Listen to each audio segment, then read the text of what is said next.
Meanwhile, on the last episode of School Live, much sadness and much death. Let's see what happens next time.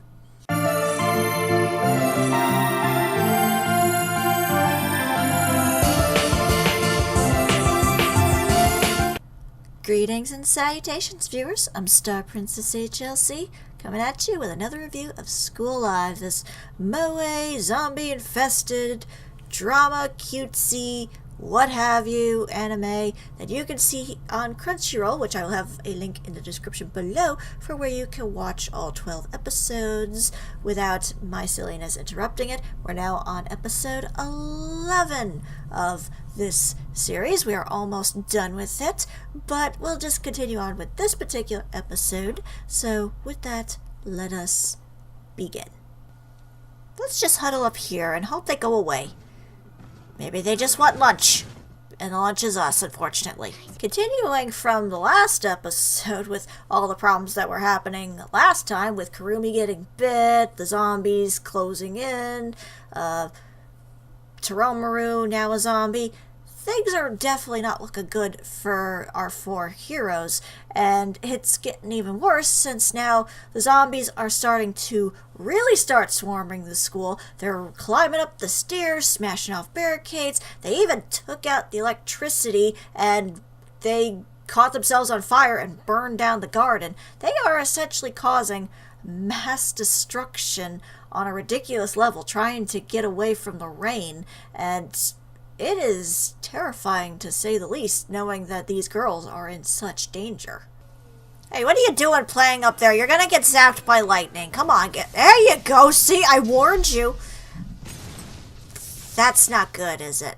On top of that, Kurumi's bite seems to be getting worse. Like, she is freaking the hell out in that hospital bed or whatever bed that she's in, chained up or at least handcuffed to the bed to make sure she doesn't attack anyone when she turns. And Risan is constantly struggling with how am I supposed to deal with this? My friend made me promise to kill her if she starts turning, but I don't know if I can do it. I mean, she's constantly holding this knife in her hand, being like, I have to do this, and she just can't bring it herself to do it. I think her and Kurumi have probably the biggest bond out of the four, and it's rather upsetting knowing that you have to put down one of your best friends. So there's a lot of emotional tension going around on that end as well. You kind of have to at this rate. I mean, I'm hoping Miki gets there in time, but yeah. And meanwhile, Miki is heading off down into the basement in the mysterious shelter that Kurumi found Megune and Teromaru, and she's gonna start looking for the cure to hopefully save Kurumi.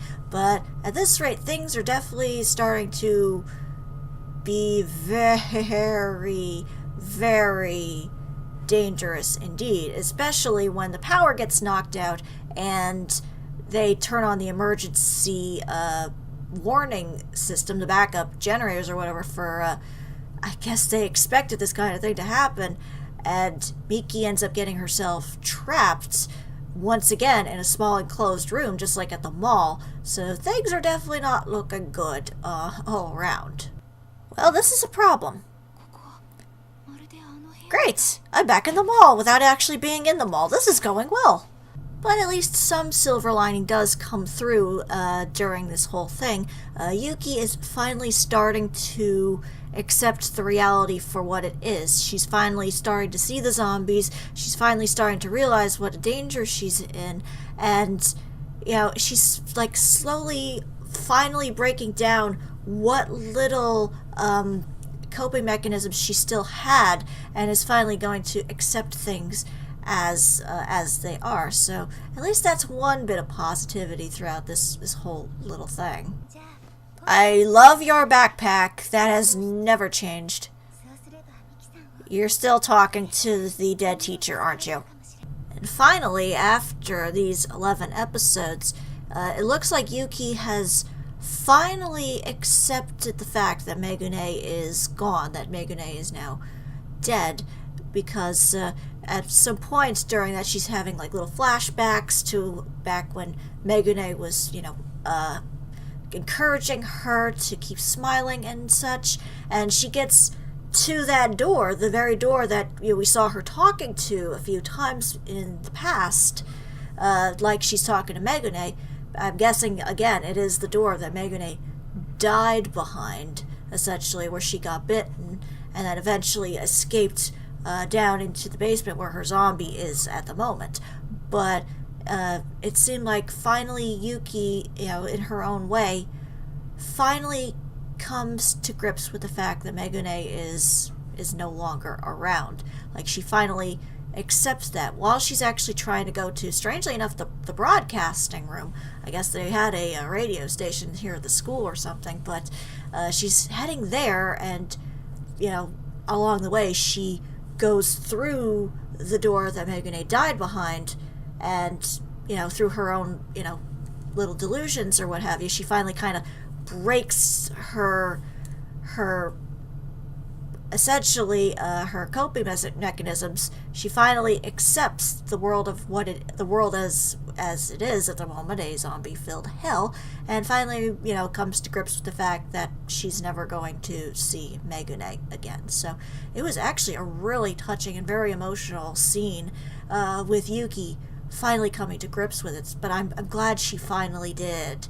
Like, it took a while, but I'm really glad that she's at least better in that sense. Obviously, they're still in a bad situation, but a little bit of positivity goes a long way. The blood's still there, too.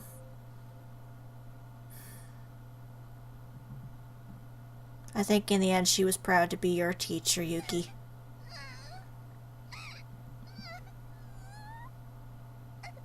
Aww.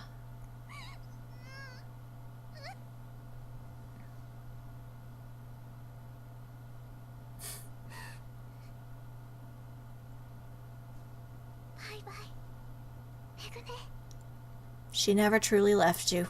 And actually, it was probably a good thing that Yuki finally came to grips with Megune's death, because essentially Miki runs into Megune's zombie, looking for the medicine, and she gives this touching little speech while Megune's on the other side of the door because she can't get through, and it's like not a good idea, but it's touching nonetheless. And Miki, with using Kurumi's shovel, finally puts Megune out of her misery, like basically just boom, gone. So pretty much it is like the literal and physical end of Megune, which is a little sad, even though we never really met Megune in the show, just through Yuki's memories of her.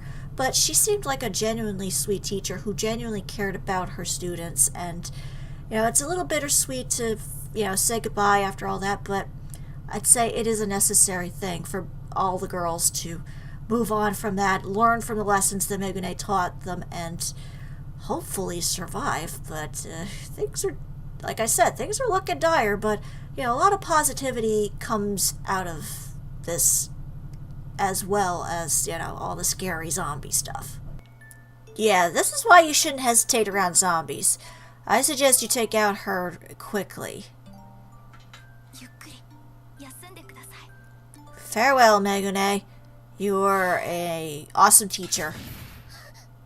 Also, Miki does manage to find the cure, the supposed cure that can heal Kurumi of her not so slow zombification. She's questioning if it could work for Toromaru, but I'm skeptical. I think he's been a zombie too long for it to work, and plus he's a dog. I think it's supposed to be for humans. I'm not sure. But I did find it interesting that it kind of also, it subtly kind of explained what Megune was doing down there. I guess she knew about the medicine. I think she kind of knew about it because there was a bloody handprint on the case that had the medicine in it, and as Miki found, there was notes with poorly scribbled wording, mainly talking about the three girls. So she was at least somewhat aware, like they were suspecting. Megane was semi-aware, but I'm guessing it was that after she got bit, she tried going down there to get the medicine and heal herself, but unfortunately, I guess she zombified before she could inject herself. So, in a way, she was kind of helping them even subtly through that. So, at least Miki has the medicine. The question is, can she get out of that tiny room that's being quickly surrounded by zombies because they heard the blaring alarms and came rushing down to get her? But maybe it will be a little bit of change with Yuki running to the broadcasting room. She must have some kind of idea of what to do. We'll see what happens in the next part, I guess.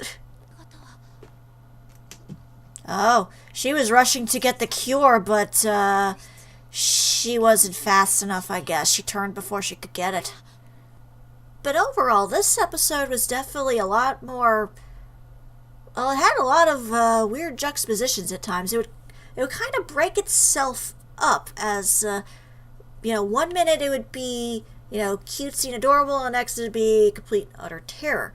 Like, strangely enough, at one point, Miki, while trying to get down to the basement, took out Kei's CD player and was playing music to distract the zombies. And it was really weird considering, well, it was a English-speaking song. Like, you don't kind of expect that when you're watching a Japanese anime that hasn't been dubbed over. Like, it's all subbed. But it's kind of weird just hearing English playing through this when basically all you've ever heard has been Japanese. So it's definitely a weird thing. And also, the fact that the song was very, like, a soft ballad, like a very slow, calming ballad. And, as you're watching Miki running away from zombies and trying to get to the basement, it was really kind of weird seeing that, jump between, like, oh, this sweet, adorable, soft ballad and, zombies and more zombies. It was weird, but it strangely worked. I'm not sure why, but it strangely worked.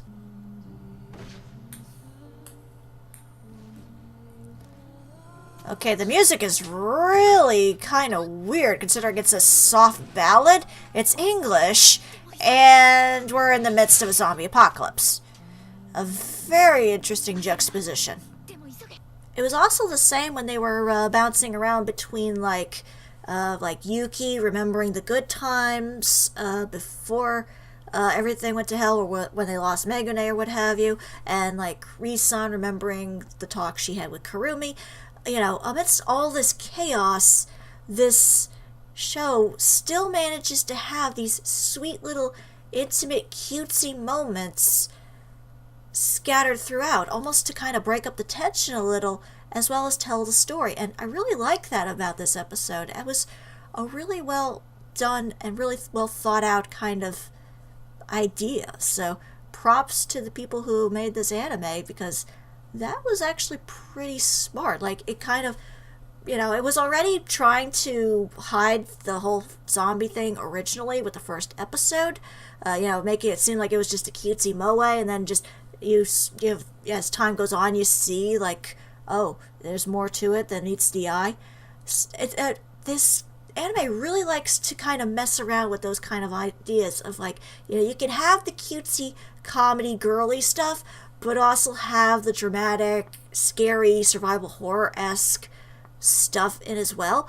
I really like how they do that with this anime, and it really goes well, I think, in this particular episode. So I'm curious to see what the last episode is going to be like. Well, okay, they can climb stairs. They are not the Resident Evil zombies. A really, really good episode. A little sad that it's almost over.